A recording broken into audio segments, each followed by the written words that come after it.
Bueno, vamos a retomar. Habíamos dicho que observamos, percibimos todo aquello que resuena con nosotros, todo aquello que a mí me genera un movimiento, todo aquello que resuena con mi historia. Por eso algunos compañeros van a escuchar unas cosas y otros van a escuchar otras, o algunos van a ver una cosa en una situación y otros van a ver otra. Bien, ahora vamos a hablar un poquito de cómo vamos a hacer una síntesis y una crónica. Primero viene la crónica. La crónica es escuchar y anotar textualmente todo lo que el grupo va diciendo. Para eso, por supuesto, voy a tener que saber quién lo dice, por lo cual vamos a tener que aprendernos los nombres. Pero al principio va a ser complicado. Al principio va a ser difícil saberme el nombre de todos. Entonces, ¿qué voy a hacer? Voy a hacer un dibujito de un... Vamos a ver qué se los voy a hacer. Se los voy a mostrar acá. Vamos a hacer un dibujito como esto, un círculo y con unas liñitas en donde en cada una de esas liñitas voy a ir ubicando a las personas, ¿no? Me lo puedo armar como yo quiera, el grafiquito, como para yo poder saber que esa persona que habló es fulano. Por ejemplo, Juan. Me lo ubico a Juan y cada vez que Juan habla pongo Juan, 2 puntos y todo lo que dice Juan. Por supuesto que el grupo, si empieza a trabajar mucho, no voy a poder anotar todo lo que dice cada uno. Entonces voy a anotarlo hasta donde llego, puntitos y paso al siguiente. Y así. Voy a tener siempre textual. No importa si no llego a escuchar todo lo que dice y no llego a anotar todo. Es importante que tratemos de poner todo lo que van diciendo todos. Porque después por ahí mi compañero escuchó otras cosas, entonces se puede acoplar a la crónica que hice yo y vamos teniendo más información. Después de esto, cuando ya empiecen a trabajar más profundamente, al principio vamos a trabajar con la crónica solamente. Después vamos a ir trabajando con la síntesis, que es contar de manera objetiva qué es lo que ocurrió en ese grupo, sin poner nada de mi subjetividad.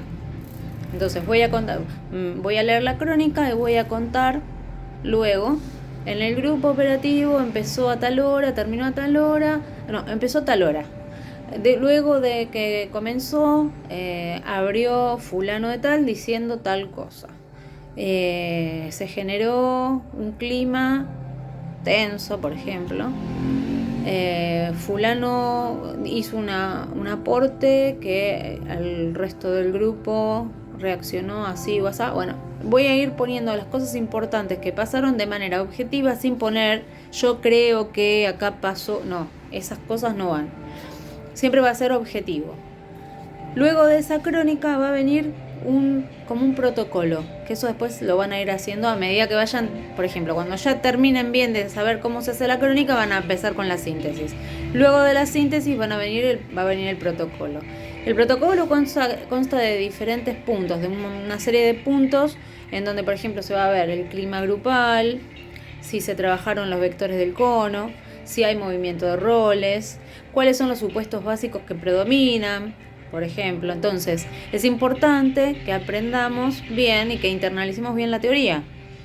Es importante que podamos ver los teóricos, por ahí muchos son del año pasado, porque también si el grupo está en tarea o no está en tarea, cómo es el ECRO de ese grupo, si se pueden ir modificando, si pueden trabajar de manera respetuosa. Bueno, todo eso lo van a ir poniendo y armando el protocolo de síntesis, ¿no?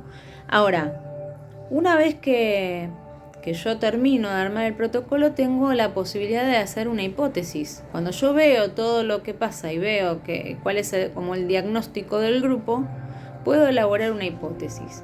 ¿La hipótesis qué es? El grupo, por ejemplo, ¿no? Es una pregunta que se responde o un tema que le ocurre y que la razón es algo. Parece muy, muy difícil, pero es fácil. Por ejemplo, no hay comunicación, ¿no? Yo veo, porque estamos viendo y coincidimos los observadores con el coordinador, los coordinadores, coincidimos en que a este grupo le falta comunicación. Entonces van a surgir un montón de cosas desde ese punto, ¿no? Desde que no hay comunicación. Entonces podemos hacer como una hipótesis de decir, el grupo tiene ruidos en la comunicación porque, no sé, porque hay algunos que todavía están en afiliación. Un ejemplo, ¿no? O puede ser al revés. El grupo tiene problemas en los vínculos porque falta la comunicación. Bueno, hay un montón de formas, dependiendo de qué cosas sean las que ocurren en ese grupo, podemos armar las hipótesis de diferentes formas. Ahora bien, ¿qué nos pasa a nosotros como observadores? Como observadores nos van a pasar un montón de cosas. En el cuaderno, cuando nosotros anotamos, yo les recomiendo siempre tener un espacio para anotar qué me pasa a mí. Yo, mi cuadernito era chiquito, pero yo anotaba entre paréntesis lo que yo sentía. ¿Por qué es importante? Porque la cara tiene que ser siempre la misma, ¿no? Es como que uno no puede hacer ningún gesto, ninguna cosa que delate o que todo, wow, hacer así y que todo el grupo me esté mirando. Entonces no, nada. Siempre tengo que tener la misma cara de siempre, cara en el rol y decir, bueno, tomo nota de lo que dice fulano. Y si eso que dice fulano a mí me duele, me molesta, me dan ganas de pegarle a fulano, me dan ganas de gritarle o de intervenir, lo hago en mi cuadernito. En esa parte va a haber un momento en el que yo no voy a estar tomando crónica porque voy a estar escribiendo qué me pasa a mí. Es importante siempre volcar eso que me pasa a mí, porque en algún lado, después yo lo voy a hablar cuando tenga que hacer una supervisión, cuando tenga que hablar con mi coordinadora de observación, yo voy a tener que hablar eso que me pasó. Porque muchas de esas cosas van a tener que ver conmigo. Es decir, todo lo que es transferencia, acuérdense de las transferencias, contratransferencias, proyecciones, todo eso se va a dar. Y se va a dar siempre, porque somos seres humanos. Entonces, siempre vamos a tener alguna transferencia o alguna proyección con algún integrante. Y eso lo tenemos que trabajar. Bueno, vamos a cortar un minuto el video.